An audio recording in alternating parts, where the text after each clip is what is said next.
It's Dirty Looks right here on your classic metal show with Turn of the Screw. And you remember when we had Heinrich on the show, Chris? I do.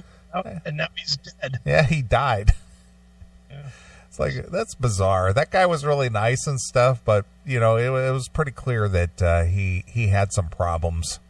Yeah. And what did he die of a drugs? I think it was a drug-related incident. Okay. Or he had a heart attack due to drug-related incident. This is kind of sad. Something bad. Yeah, he was trying to, you know, have a comeback with Dirty Looks because they literally had a pretty good catalog of music. They had more music catalog than Cinderella. Right. Well, so do I, pretty much. Yeah, I know. Isn't that amazing? You know, if Jeff LaBar could have kept his problems under wraps, mm-hmm. Cinderella would still be a very viable touring band today. Sure. But obviously Tom Kiefer is keeping that legacy alive as a solo act. Mm-hmm. But for a band who only had four records, yeah. they sure have had a long career. They squeezed every drop of blood out of that stone. Yeah, no kidding. Well, speaking of Turn of the Screw, yes, I just wanted to point this out that some of the news media that we get out there, if you want to even call this news, okay, that is so biased against our current president. Okay. I wanted to read this article here that is kind of near and dear to our hearts. Okay. That I think we as responsible people know what the real answer is. Mm-hmm. But if you believe the spin that this is put on it, you would think that Trump is like some kind of devil. Okay. This article comes from Salon, which is I hate Trump website for sure. Okay. But this is something that we've covered here on the show, and this amazes me that in this day and age, this is still a problem. Okay. Thanks to Trump, STD rates hit a record high. Thanks to Trump? Thanks to Trump. Okay. So Trump is out there basically fucking everything that moves, like Jay of Jay and Silent Bob. Yeah. Spreading diseases. No kidding. It's all Trump's fault. Yeah, no kidding. Yeah, it's not the individual's fault or, kind of taking responsibility for your own actions. It's Trump's fault that, STDs are on the rise. Mm-hmm. I always have a problem with that because as a young person, and you and I definitely have two different philosophies on this. Mm-hmm. I was very responsible and still am when it comes to intimate relationships with women. Right. You, on the other hand, during your tour with the, in the military, you more or less threw caution to the wind. Right. Correct. And that was not the way that I lived. I was very methodical about it. I was very well thought out. And fortunately, I have never had a STD or an unwanted pregnancy or any other thing that comes along with irresponsible behavior. Sure. Now, if I did accidentally knock a chick up or got some kind of a STD from somebody, I wouldn't go, God damn it, Trump. Well, when was the last president where they were in office? Who was it that they were in office and you were getting ready and you'd been out with this chick a couple times and, you being all responsible or whatnot, but you got to that place where it was time to, stick your dick in her? Who was president when you sat there and said, you know what? Thank God for President so-and-so, because I'm about to fuck you now. Never entered my mind. Of course not. No one in the history of fucking has ever thought I'm doing this for my president. Or saying, you know what? Obama's in office. I don't have to wear a condom now. No. That could have been. No. I mean, seriously. No one when you're about to get your fucking nut on, or off, as the case may be, the last thing you're worried about is who the fucking president is, or what they say, or what they stand for. Exactly. Salon are stupid. They are. On Tuesday, the Centers of Disease Control and Prevention released an annual report revealing that the number of combined reported cases of syphilis, I didn't even know that was a thing still. Syphilis. I thought that went out with Al Capone. Gonorrhea and chlamydia. Boy, these are all old school STDs. Oldie time shit. They're bringing it back. It is. It's like Randall on Clerks 2. I'm bringing it back. Bringing it back. Yeah. This is old school shit. This was never an issue when I was growing up. Don't fuck that chick without a condom. You might get syphilis. Yeah. That's okay. I'm bringing it back. When was the last time you heard or were concerned about catching syphilis, gonorrhea, or chlamydia? Jesus. Concerned about it? Yeah, or even thought there's a chance that I could catch any one of those three. Probably the military. So we're talking 30 years ago. Yeah, it hasn't been recent. That's for damn That's sure. my point. So all of a sudden, these three STDs are on the rise. Mm-hmm. All right. I thought by this time those were pretty much, a rare occasion, but apparently this is running rampant again. Okay. Well, hey, have at it. I guess that's what you get when you fucking lube your dick up with shit in the fucking cities of like San Francisco and whatnot. Right. Jesus. Titled Sexually Transmitted Disease Surveillance Report, the report noted that in 2018, there were more than 2.4 million syphilis, gonorrhea, and chlamydia infections combined, an increase of more than 100,000 from the previous year. My goodness. There was also a 71% increase in syphilis cases since 2014, along with 22% increase from 2017 in a number of newborn deaths related to congenital syphilis. Wow. Brutal. At what point did this become an issue? When I was growing up, and even when I was a young adult in the 80s, you never heard of a baby dying due to syphilis? No. You barely heard of any adults. That's my point. You heard of Al Capone. That was always the throwback with syphilis. It was always the joke. That's what Al Capone had. Yeah, he had syphilis. Yeah. That was it. That was the 40s. Yeah. We're almost 100 years past that, and we're still dealing with this. Dealing with the syphilis. The CDC said that the rise in newborn deaths caused the congenital syphilis, which is passed from the mother to the child during pregnancy. It's connected to rising syphilis rates among women having children. In a media statement, the CDC encouraged women to get tested for STDs by their healthcare providers and use protection. Gee, what a novel thought. What? Use protection? Yeah. STDs can come at a high cost for babies and other vulnerable populations.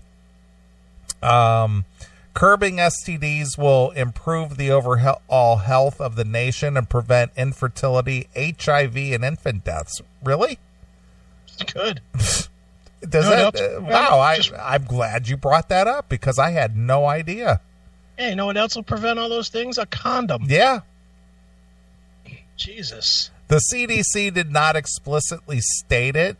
STI testing is becoming harder to come by for vulnerable populations because free test clinics, including some Planned Parenthood clinics, are being defunded by the Trump administration's policies. So it's his fault. It's his fault. Ironically, the Trump administration's pro-life policies have put newborn babies at a high risk for death. So, as always, the fucking left-wing jizzbag that wrote this fucking story just throws responsibility completely out the window. Exactly. Not part of this story at all is actually being responsible. Nope. It's throw your dick or take a dick all the time. And then when you fuck up, it's Trump's fault because you couldn't get to a free clinic to get fucking the free jizz bags. Got it. Indeed, the Trump administration's policy decision to cut off Title X funding to healthcare centers that provide abortion care is resulting in the closing of clinics that don't offer abortion services but do offer STD testing. We've come to find out that people with STDs, they go out there and fuck anyway, even if they know they have it. Am I wrong in thinking, though, that you can't just walk into, like, a hospital and say, hey, can I get a condom? Yeah.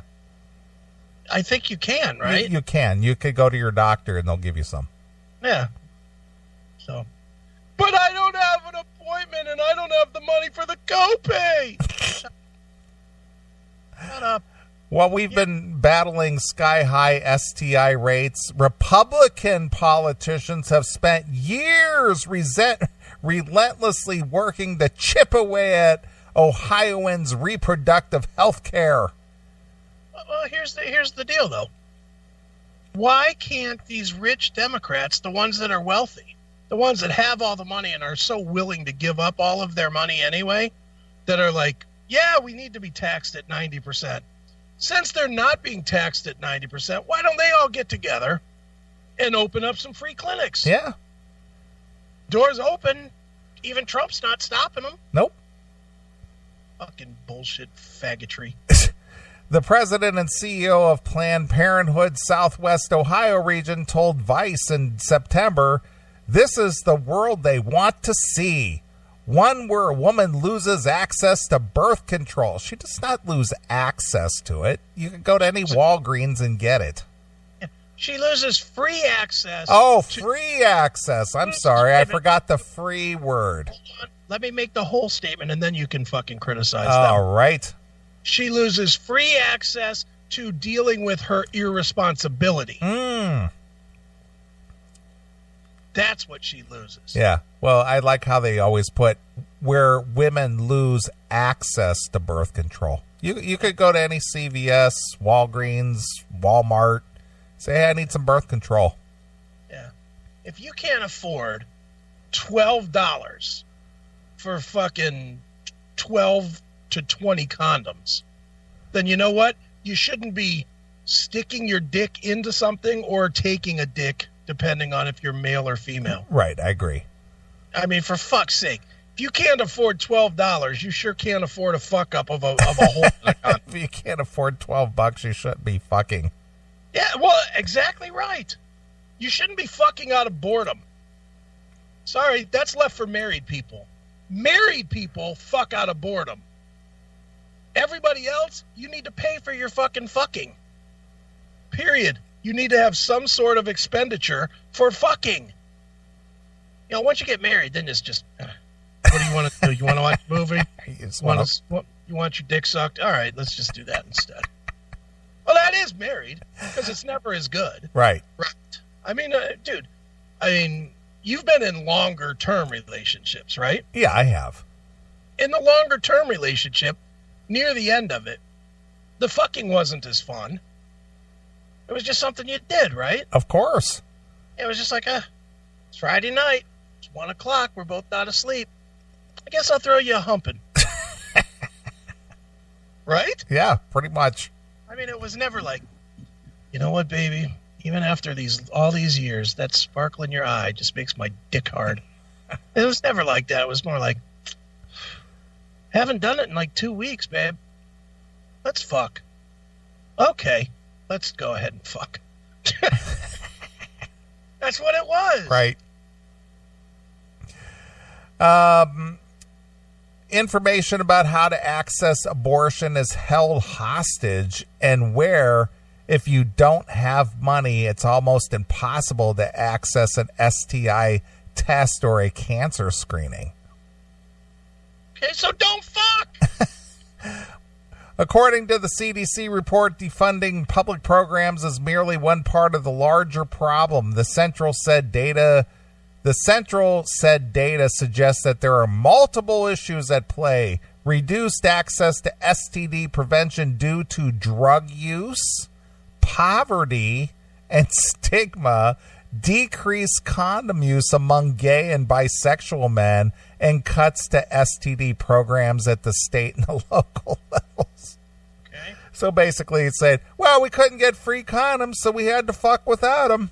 Yeah, so we just had to roll the dice. Yeah, we just had to, I have HIV, and, I found a new dude at the bar, and I really wanted to fuck that tight ass. And, if Trump had just, wouldn't have closed down the Planned Parenthood, I could have had a condom, but instead I infected this dude, and, fuck.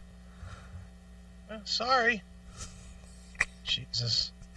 In recent years, more than half of the local programs have experienced budget cuts resulting in clinic closures, reduced screening, staff loss, and reduced patient follow-up and linkage to care services.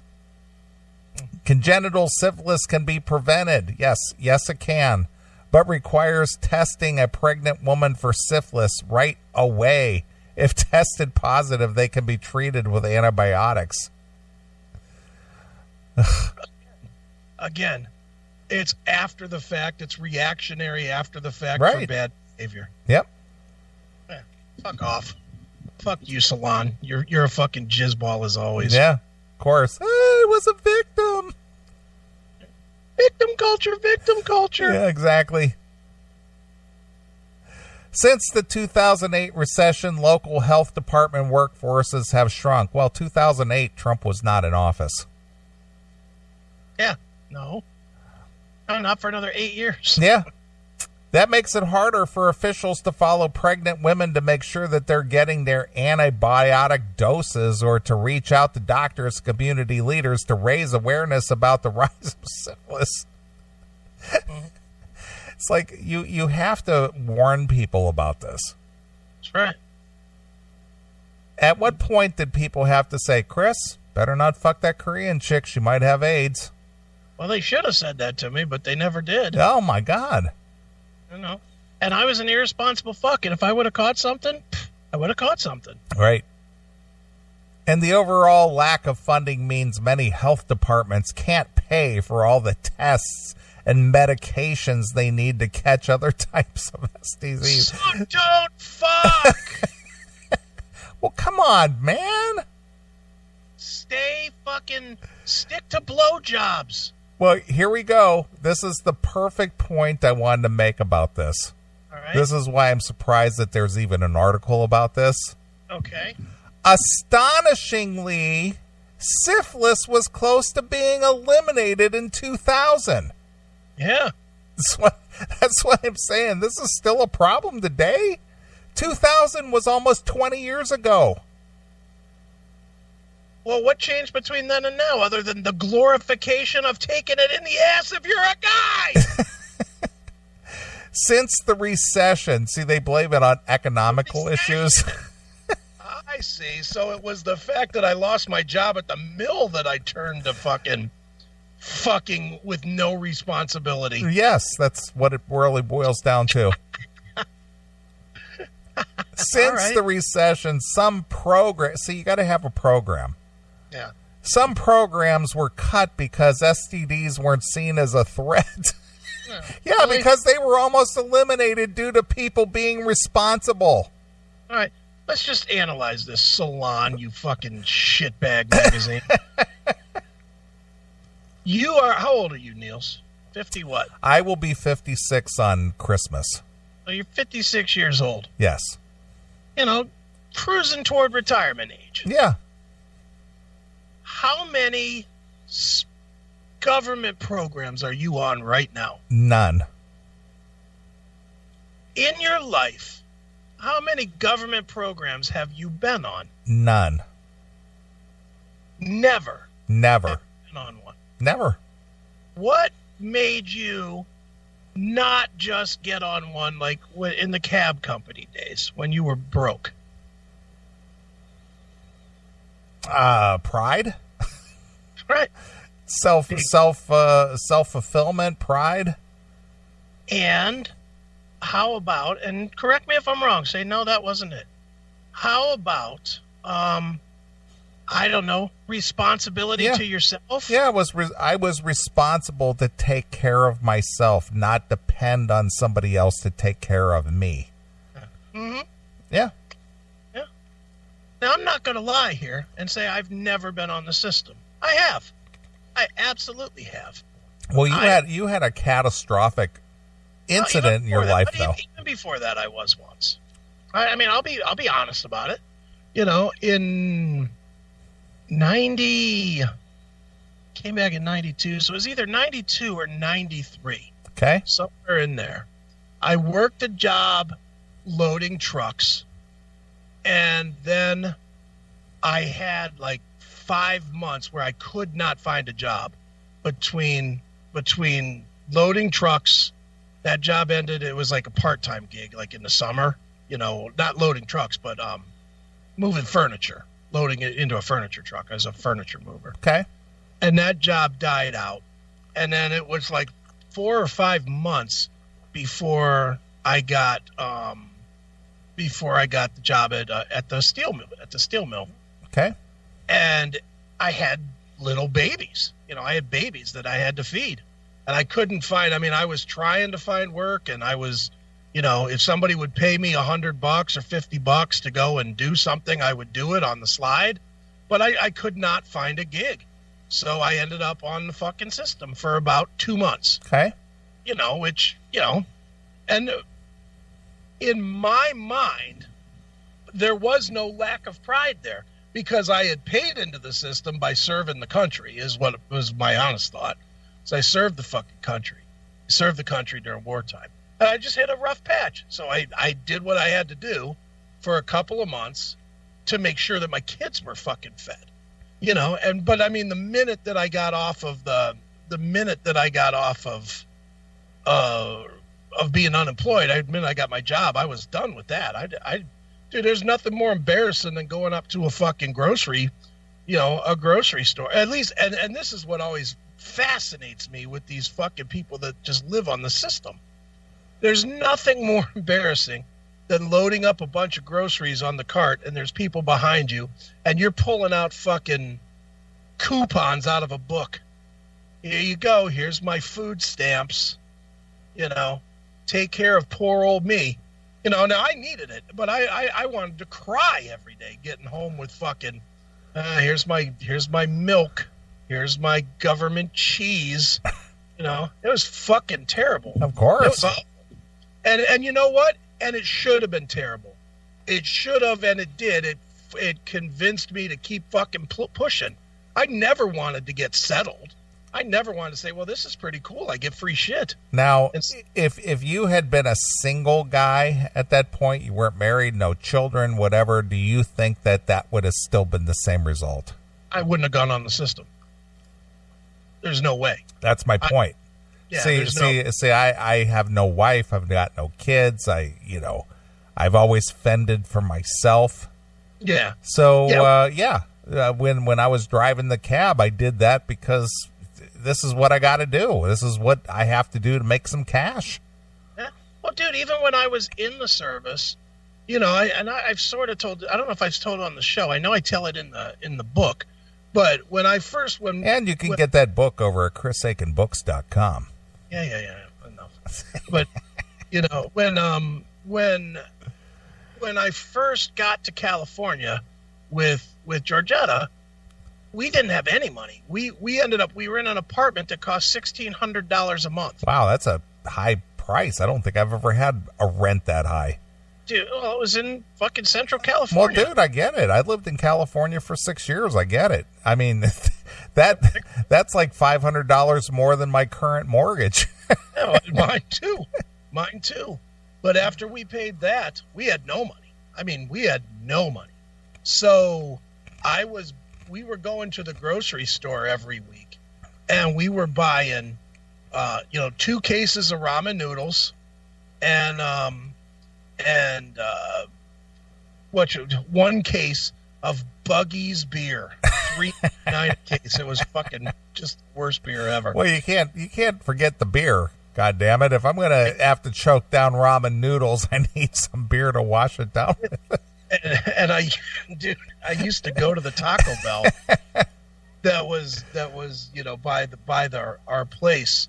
I would walk over to the Taco Bell with like a jacket on. Yeah. And I would my pockets with the sauce. Yeah, the taco sauce. Taco sauce, so that we could have some flavor for the ramen noodles. So that instead of having to eat that horrible chicken flavor or that horrible beef bouillon flavor or whatever, right, we could have taco night where we would have fucking ramen noodles with taco sauce on it. Yeah, you needed to cut some hot dogs up in that if you could afford it. Oh, hot dogs. Are you insane? Those were like $4 for 10. That was rich people food. Dude, we were happy if we could afford a box of spaghetti. Right. Honestly. Dude, very truism story. Every year that we were married, I bought a turkey bigger than the last turkey. Every year that we were married. That was your sense of pride. We're upgrading this year, honey. We got a pound bigger than last year. Dude, the last year of Thanksgiving we had together, 31-pound turkey. Fucking monster. But I'll tell you why. Because that first year when we had no money, and I mean no money, our splurge for Thanksgiving was 2 scoops of Uncle Ben's and a turkey pot pie. Well, all right. And we thought we were living large. Shut up, bitch. Go make me a turkey pot pie. Well, dude, and it was funny because that was like, it was the only thing we had in our freezer was 2 pot pies. Yeah. And we hung on to them for like 3 weeks so that we would have them for Thanksgiving. Yeah, you saved them like your wedding cake. Exactly. Opened the freezer that never saw any life, and all of a sudden, it was just full of ice because, we did make ice so that we could drink our water cold. And your Buggy's beer. And our Buggy's beer. Exactly. Fucking Buggy's beer was the worst, but I'm telling you, dude, it was so bad. I've been poor. I certainly understand poor. That being said, we never went on the system. Even then, when I was out there in California, I did not go on the system. Should have. I absolutely should have, because we had no money. And Lord knows, at that point, I had knocked Georgetta up with my daughter. So she was fucking, you talk about no prenatal vitamins. She was getting her vitamins from ramen packs. I wish I could play guitar because I'd play some blues for you. Da-da-da-dum. I was poor. Da-da-da-dum. I only had ramen. Da-da-da-dum. And mixed with the bell. Da-da-dum. I didn't have money. I was living in hell. They were the poor army blues. Yeah, exactly. 'Cause I was born to lose. It was the Chris Aiken blues. Yeah, we were fucking busted, man. Yeah. All right, well, getting back to this. Yeah. So this evil Trump, he's responsible for people who fuck without condoms. That's right. It's all his fault. Yep. Since the recession, some programs were cut because STDs were seen as such a threat, weren't seen as such a threat, but many of the cut programs that didn't have their funding restored post-recession, compounded with newfound resources flooding with other initiatives like the Trump administration's federal budget supporting abstinence-only programs. STD prevention programs have few resources now. Mm-hmm. You know what an STD prevention program is? Yeah, keeping your dick out. Exactly. Don't fuck without a condom. That system works every time. It does. According to the National Coalition of STD Directors, more than half of the local STD programs have experienced budget cuts. I didn't even know there was an STD program. Guess we're living in the wrong cities. What channel is that on? Is that a Netflix special? Amazon Prime presents STD. The STD special. We cannot be short-sighted. We will not end the HIV epidemic on the back of an exploding STD epidemic. Why is there an exploding STD epidemic? Why is that? Because we've decentralized fucking everything about sex. Achieving our goal of ending HIV will require a paradigm shift in how we operate, one that includes STD prevention and care and broader sexual health promotion. Dude, I knew about STD and HIV prevention 35 years ago. I'm just thankful I got the pamphlet because now I've been seeing 35 fucking years ago. You know what, dude? Maybe we need more videos about it. Maybe we can have them run on as a preload on YouTube. Maybe that'll help. Don't fuck chicks that are got a dirty snapper. Yeah, how about you parents taking responsibility for raising your children? Say, yeah, see that chick over there? Don't fuck her without a condom. Okay, Dad, thanks. Oh, wait a minute. That means there has to be a dad in the house. Just stop with your fucking unrealistic discussion. Just stop it. Right. The fear of a positive result and the misinformation, chlamydia, gonorrhea, and syphilis are easily curable, the doctor said. Letterer added that the appropriate funding public health institutions could prioritize where it invests its resources. Mm-hmm. Yet when reports like this one from the CDC are published, while it means that there is a rise in awareness, it can often perpetuate the stigma. The STDproject.com and spokesperson for the PositiveSingles.com told Salon in an email that using language like skyrocketing, devastating, and as astronomical for examples as fear-mongering, mm-hmm. and it only serves to further stigmatize STIs by exploiting one component of the giant report without including thoughtful analysis, support resources, or content that moves the conversation around STIs forward. Mm-hmm. Undiagnosed and unrelated STIs have a tragic impact on mothers and infants, and one of the primary ways to reverse those tragic outcomes is through testing advocacy and initiatives. But if we keep fear-mongering the public, folks won't get tested. So we're stymieing the efforts before they even begin, and that's probably the most disheartening point of all. Yeah, pal. Yeah, what's wrong with fear-mongering? It's like, yeah, don't fuck that chick without a condom. You might get AIDS. Oh, okay. Yeah. That's what kept me from ever doing something irresponsible was the fear. Right. What's wrong with fear? When I grew up, my dad was a very good man and he raised me well and everything, but I feared my dad. If I got out of line and I knew it, I knew I was going to catch the wrath of my dad. He didn't abuse me or beat me or anything, but it was just like, oh man, I don't want my dad to find out. Right.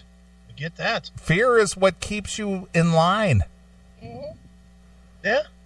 Dude, I was the same way. I mean, my mom, and this is an old thing, but you know the deal, man. Fucking your mom says, do I need to tell your dad about this? Mm-hmm. Do I need to call your dad? Nope. You sure don't. Definitely do not need to call dad. I remember there was like a short run adult cartoon back in the 70s. I think it was like somewhere around 74, 75, somewhere. Right. The title of the cartoon. I remember it ran in the evenings. It was like on a Wednesday night or something. It was called Wait Till Your Father Gets Home. Right, sure. And that's it. It's like, oh, you just wait till your father gets home. Yeah. It's like, oh, I'm fucked now. Yeah, and when you were sitting in your room waiting, you were thinking of ways to run away. Like, fuck that. I don't want to deal with that bullshit. Exactly.